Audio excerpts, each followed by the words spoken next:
చాలా scam message వస్తున్నాయి. ఆ స్కామ్ మెసేజ్ నుండి ఎలా తప్పించుకోనో నేనైతే 2 సెట్టింగ్స్ చెప్తాను. అవి అయితే ఎనేబుల్ చేసుకోండి, మీకు యూస్ఫుల్ అయితే డైలీ లైఫ్లో. ముందుగా అయితే మెసేజ్ బాక్స్ ఓపెన్ చేయాలి. మెసేజ్ బాక్స్ ఓపెన్ చేసిన ప్రొఫైల్ మీద క్లిక్ చేసిన తర్వాత అక్కడ ఇంకా ఆప్షన్ ఉంటుంది మెసేజ్ సెట్టింగ్స్ అని, దాని మీద క్లిక్ చేయాలి. దాని మీద క్లిక్ చేసిన తర్వాత మీకు జనరల్ అనే ఆప్షన్ ఉంటుంది. సో దాని మీద క్లిక్ చేసిన తర్వాత స్కామ్ ప్రొటెక్షన్ అని ఉంటుంది. సో దాని మీద క్లిక్ చేయాలి. స్కామ్ ప్రొటెక్షన్ మీద క్లిక్ చేసిన తర్వాత మీకు అక్కడ అది ఆఫ్లో అవుతుంటుంది. మీరు అయితే దాన్ని ఆన్ చేసుకోవాలి.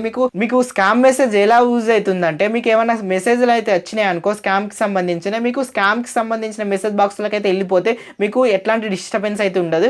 సెకండ్ సెట్టింగ్ వచ్చేసి మీకు మెసేజ్ ఆర్గనైజింగ్ అని ఉంటుంది. దాని మీద క్లిక్ చేసిపోతే మీకు ఓటీపీస్ ఆటో డిలీటింగ్ 24 hours అని ఉంటుంది. దాన్ని అయితే ఎనేబుల్ చేసుకోరు. దాన్ని ఎనేబుల్ చేసుకుంటే మీకు యూస్ఫుల్ ఏంటంటే, మీకు ఏదైనా ఓటీపీ వచ్చినప్పుడు 24 hours ఆటోమేటిక్గా డిలీట్ అవుతుంది. ఈ విధంగా అయితే మనం స్కామ్ మెసేజ్ నుండి అయితే మనం ప్రొటెక్ట్గా అయితే ఉండొచ్చు. నా వీడియో నచ్చినట్లయితే లైక్ బటన్ ప్రెస్ చేయండి. తెలియని ఫ్రెండ్స్ కోసం ఈ వీడియో షేర్ చేయండి.